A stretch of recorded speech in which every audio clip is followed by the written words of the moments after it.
பொங்கலுக்கு பிறகு முக்கியமான தலைவர்கள்லாம் வருவாங்கன்னு சொன்னீங்க. நீங்க வந்துட்டீங்களா போதாதா? நீங்க வந்து நின்று இருக்கீங்களா, அதே போதும் எங்களுக்கு மகிழ்ச்சி.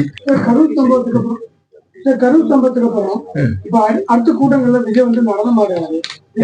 கரூர் சம்பவத்துக்கு அப்புறம் இல்ல நான் என்ன சொல்றேன்னா, முருகன் பக்தி பாடல் பாடினாங்க.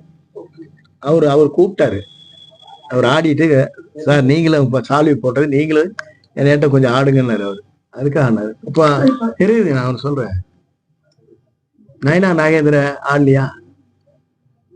இவர் சலங்கட்டி ஆடிட்டு இருக்காரு இல்லையா வேலுமணி? இப்ப ஆடாது இருக்காங்க, எங்க ஆடலையும் சொல்றது. ஆடிக்கொண்டிருப்பவரே ஆடுவதை வேண்டாம் என்று சொல்லுகிற ஆடக்கூடாதுல ஆடுறாங்க. இது தொடர்பாக இந்து முன்னணி இப்ப புகார் கொடுத்திருக்காங்க பழனியில. முருக பக்தர்கள் வந்து அவங்க இது பண்ற மாதிரி இருக்கு. அதெல்லாம்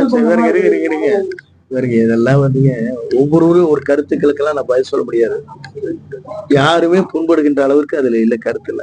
13 எனக்கு தமிழக வெற்றி கழக தலைவர் வந்து சுற்றுப்பயணம், அதை நீங்க வழி நடத்தி சொல்றீங்களா? அம்மா கோஷ் அந்த மாதிரி நீங்களும் அதை வழி நடத்தி சொல்றீங்களா? எப்போ நான் கூட தான் இருப்பேன், பள்ளியிடத்த கூடயே தான் இருப்பேன்.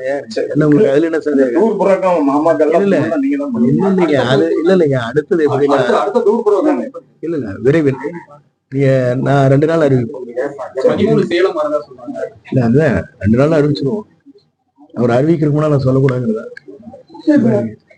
பட்ஜெட் பாத்தீங்கன்னா எல்லா கட்சியுமே வந்து கமெண்ட் பண்ணிருக்காங்க. இல்ல நான் வந்து நான் சொல்றது எனக்கு தெரியாது.